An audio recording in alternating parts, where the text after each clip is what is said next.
What is up, everybody? Welcome to episode 3 of the Inside D3 show. I'm your host, Morgan Cheatham. Thank you guys again for joining us. Be sure to follow us on our website at InsideD3.com. Follow us on our Twitter and Instagram at D3Inside. Also, follow us on our YouTube at Inside D3 Athletics. And we're also on Spotify and Anchor now, so you can listen to our podcast of the show just in case you don't want to see my pretty face every week. So you can find us there on Inside D3 Show. So let's welcome our guest today, Shawn Medeiros. Shawn, how are you doing today? I'm doing great. How about yourself? I'm doing good, man. Thank you for coming on the show for us. Appreciate you having me. Absolutely. So Shawn is a sports information director at Endicott College in Beverly, Massachusetts. He's also the first president of the D3 SIDA, or Sports Information Directors Association. He's also a member of the Mentorship Committee and the Young Professionals Committee of the College Sports Information Directors of America, or CoSIDA. So you got your plate over there, Shawn. It's a little bit, but it's all fun. It kind of keeps you engaged, especially when you're just working a lot of sports from day to day. Kind of gets your brain creatively going in a different aspect. So it does sound busy in some ways. In some ways, I think it's good for the mental health of everything to kind of mix things up and think a little bit more outwardly about what you're doing. Yeah, absolutely. So talk a little bit about your story and kind of your journey of how you got to Division III athletics. What were you doing beforehand? What kind of schools were you going to? And what kind of like professional and athletic experience did you have? Yeah, so I'll start back in high school, I guess. Wanted to be a sports broadcaster. We had a really tremendous student-run TV organization called Fred TV, Fall River Educational Television. So did a lot of broadcasting there. Went to college with that in mind at Bridgewater State University. Around my junior year, I kind of figured that it would be really hard to break into the sports broadcasting world. Just learning the experiences from other people that I had met, how long it takes, you have to consider certain things like paying your bills. I started to wonder where I could use my skill sets differently. Started doing some journalism. I had done that all throughout high school and college, working on the student newspaper. But one of my really close friends, even to this day, was eventually the SID at Worcester State University. And he kind of, told me maybe this is something you should do. You should consider it. So after graduating from Bridgewater State, probably had like a gap year, maybe of like a year and a half of working at the Boston Globe, being a high school track and field and cross country coach. I ran in high school, decided not to run in college, so it was nice to get back to that for a little bit. Then I was fortunate enough to become the graduate assistant sports information person at Castleton State University, which is in Vermont.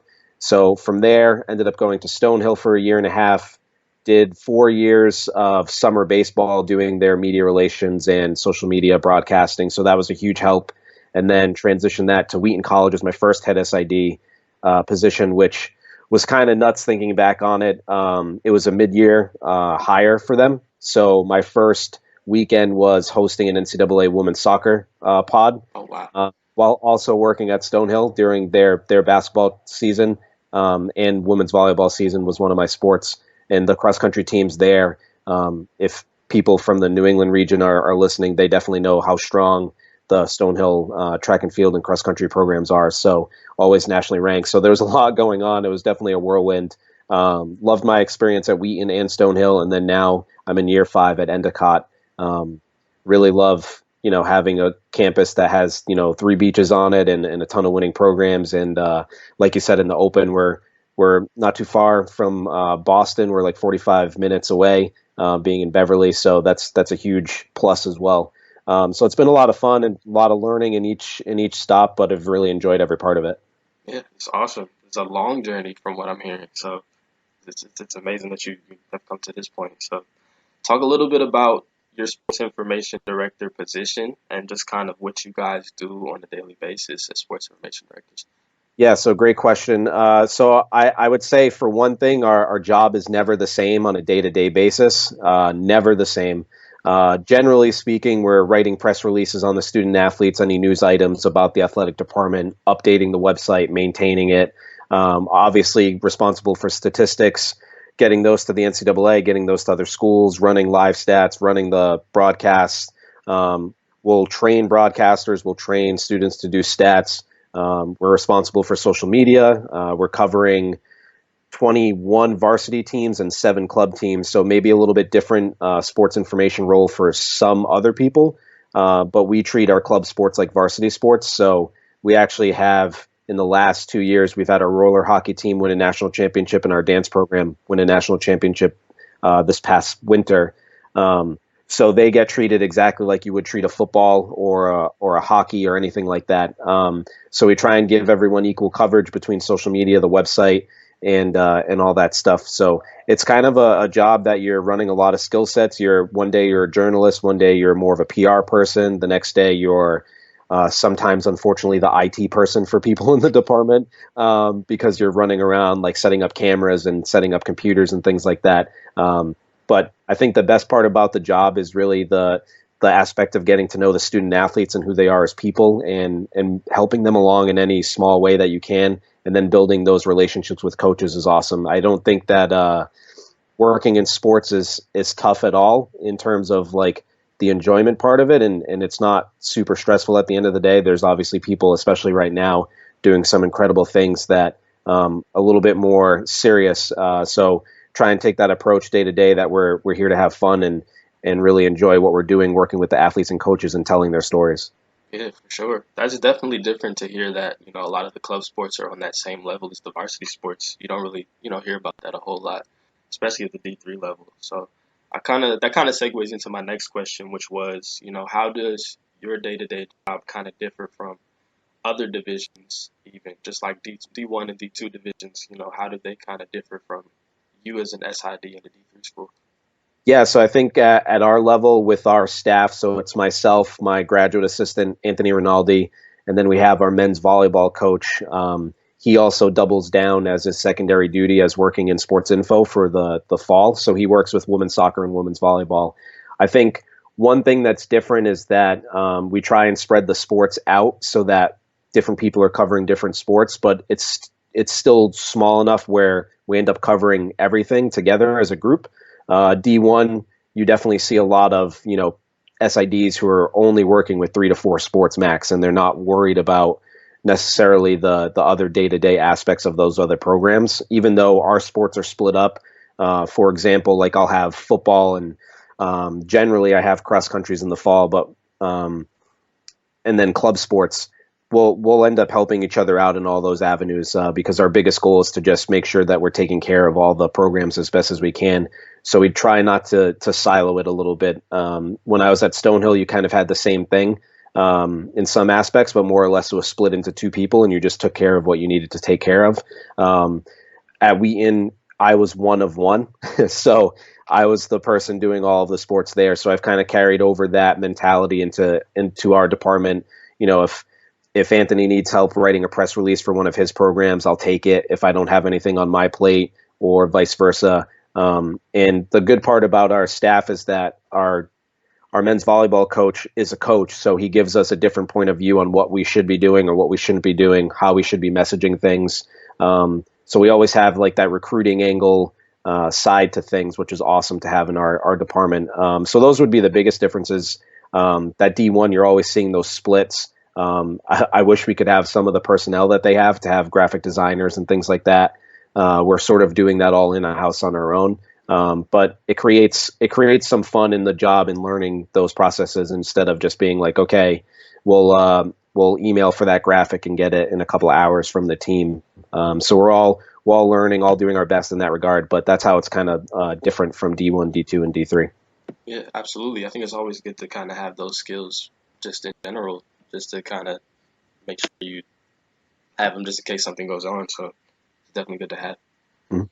So I know we talked a little bit about CoSIDA earlier in the intro, but tell us a little bit about what that is and, what you guys offer to college athletics. Yeah, so it's the national governing body of sports information directors, pretty much is the layman's term of it. So one of the big selling points for CoSIDA is the Academic All-America program. So student athletes who have above a 3.3 GPA and meet certain sports-specific requirements are eligible to be voted upon to be all-district and all-American candidates. You've had certain athletes like Mike Lowell, Peyton Manning. I know there have been some crazy All-Americans that are NASA astronauts and things like that within those programs. So it's pretty cool to recognize the student athletes that way. The other thing is it's really educational. So a lot of the sports information directors lean on that governing body to learn about the profession, keep the profession in the public sphere, and let people know what we're doing. There's a lot of really, really talented people in the organization, and it's cool to be able to showcase their stories and what they do. But again, it's a huge learning tool and learning experience. There's a lot of educational materials that are put out by the organization. But like I said, that biggest one is that academic All-America program. It's something that I know they're super proud of, and it really allows the ability to shine a positive light on a lot of student athletes and what they're doing outside of athletics. Yeah, absolutely. I think that's super important. So I know you won the Rising Stars Award, the CoSIDA Rising Stars Award in 2019. Mhm. Just tell us a little bit about what that is and how it's earned. Yeah, so it's basically it's awarded to one university division and one college division sports information or athletic communications person who has 10 years or less of experience is kind of viewed as someone who's rising in the profession through their positive work, and maybe their impact. Like the gentleman from Indiana who won it, he's super involved in the community service aspect of the CoSIDA organization, and he does such a tremendous job in that area. So he won it for not only that, but his skill sets and how he performs on the job. I guess you would say from my angle, one of the things that I really push is really advocating to promote the academic side of student athletes, and I think that's probably a little bit different on the D3 level. So that's probably something that stood out on my end. But was super grateful to win it. Didn't really expect to win it or think that I would be, you know, in a good shot given the amount of people that are in the college division and the work that they do. So I was very humbled by that. It's something, in terms of like goal setting, and I don't know how you do it on your end, Morgan, but like that was kind of on my list to maybe try and achieve that. So it was awesome to be able to do that. But that was one of my long-term goals to be able to accomplish that. It certainly didn't come without a lot of help from a lot of other people who have definitely had a huge impact on what I've been able to do. And a lot of the credit goes to them because a lot of the philosophies that I've built within what we're doing at Endicott is through them.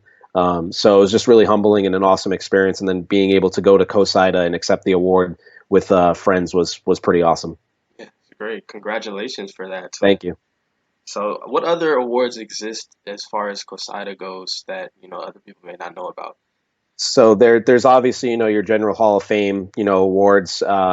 There's other awards for community service involvement, for being a trailblazer in the profession, either from the skill set of like what you do or other areas. There have been some award winners lately that have won awards because they've been able to break through some social barriers within the profession and with in general. So there are a lot of awards like that, like you would normally see in any other situation. People who 25 service year awards, things like that. But they can be super specific based on certain things. I think the Trailblazer Award is probably the one I think is the coolest, because you learn a lot about people beyond what they do as sports information people and how they've really been able to break a lot of barriers within the profession and even outside of it, socially and personally. So that was really cool for me. I know they also give out an award that honors media outside of sports information. So I believe 2 years ago, the ESPN game day for football, that crew was honored, and it was cool because ESPN brought not only the talent, but they brought people who had worked on the game day show on that Saturday morning. People who were producers, camera people, all that type of stuff. So it's awesome to see the people behind the scenes get honored too. So they've had so many honorees that do wonderful things inside media relations and sports communication. So it's a pretty cool event when they put that on. Okay, so I know that you know obviously sports information, you have to have a lot of campus involvement. That's really a big part of making sure that you guys get a lot of people coming to all the athletic events and supporting. And I know you guys came up with the Endicott experience, which was, something that was really highly regarded, and you guys even presented it, at the convention and things like that. So talk a little bit about what the Endicott experience is and, what you guys did for that. Yeah, so I kind of alluded to it a little bit earlier, but we really wanted to make sure that we were promoting the academic side of our athletes. So I'm pretty keen on making sure, for one instance, we don't use the word player or players in recaps or in messaging.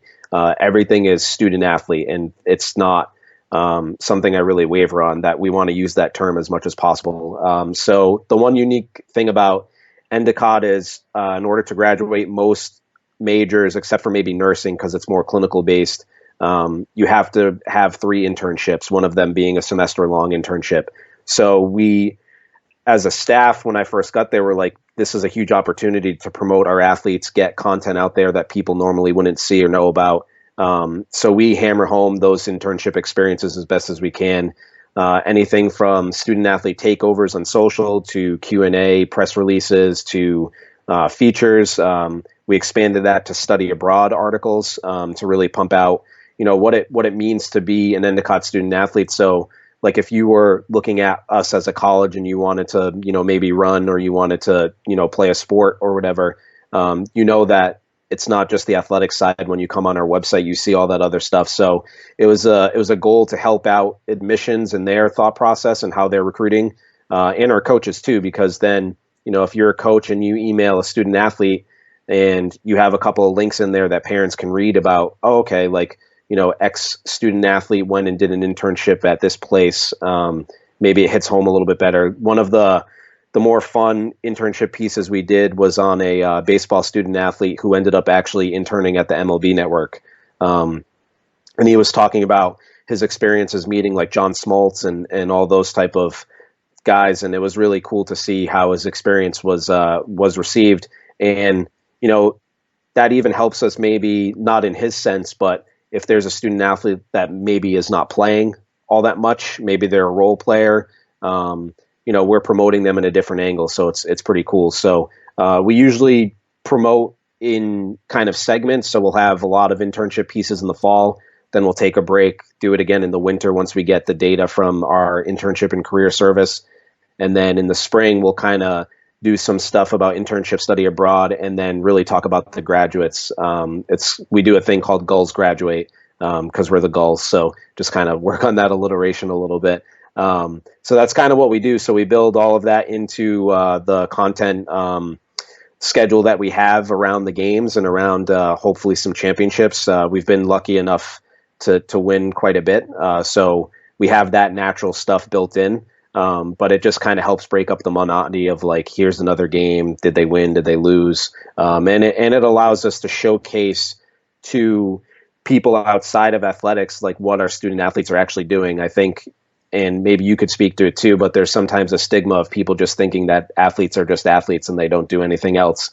So our goal was to sort of maybe break that stigma with some of our professors or some of the outside people who don't think that, they're focusing on the academic side. So it's been really fun project. We've definitely segmented it differently every year as best as we can, just to keep it fresh. But yeah, like you said earlier, it was really cool to speak at the NCAA convention and CoSIDA about doing that. I think not a lot of schools are doing that. I think a lot of schools are worried about, flashy graphics or video highlights and things like that. So we wanted to do something a little bit different that maybe caught the eyes of people, and I think it's done that for the most part. So that's been pretty awesome. And then that's another way to get to know the student athletes when you have them come in your office and you're not asking them about the game they played. You're talking to them more as a human, really. Like, okay, so what was your internship experience? Did you like it? Did you not? It helps build relationships with those student athletes when they start coming in your office just randomly to talk and hang out. That's probably the biggest win of anything. Yeah, I think that's honestly a great idea. I think a lot of other schools should definitely start doing that. I feel like there's such a disconnect between just student athletes and what they're doing on the side or what they're doing as far as their career goes, and a lot of people don't really know about that. So I think that's a huge draw, especially for kids coming in to see that, oh, we have to be actively involved, not only just as student athletes, but also, as students first. So I Yeah, think and that's a great push. I didn't even mention the community service aspect of it actually until you just kind of not brought it up, but it made me think. But yeah, we'll do a lot of community service based articles too, and a lot of publicity around that as well. So that's also built into that sort of content deck, if you will, just so they can see what our kids are doing. Yeah, for sure, for sure. So, I want to just talk a little bit about you for now. So, Okay. let's talk a little bit about, what are some of your ultimate, like, career aspirations or what you want to see in the future, whether that's for Endicott athletics or for yourself, anything like that. All right. Well, I'll start with the Endicott athletics part. I'd love to see us win a varsity national championship in a sport. That would be awesome. I honestly thought we had a really good shot to do that this winter before everything got canceled, unfortunately. So hopefully someday while I'm there, that'll happen. In terms of career goals, I feel like that's always changed. I'm in a great spot right now where I am. I think eventually I'd like to be an assistant AD of some sorts. So that's probably the next goal. And then beyond that, I haven't really ventured too far. I've always wondered what working in professional sports would be like. I've always wondered what working at a D1 school would be like, but my fear would be losing the connection with the student athletes on a broader scale. So that's what always brings me back. So I've worked at D2 at Stonehill, obviously have the D3 experience. But that would be my biggest fear is losing that aspect potentially. So we'll kind of see where that goes. But time will tell as we're kind of in this craziness right now. Everyone's just trying to figure out a lot of things. But we'll see. In terms of anything else other than Endicott, like to expand our staff a little bit and be able to do a little bit more than we do now. But I think we do a pretty good job with what we have, so we'll continue doing that. And then, yeah, I think that pretty much sums it up. I don't think I missed anything in your question. I can't No, remember at this I point. don't think you did. No, I think you covered just about everything. Definitely wish you the best on that for sure.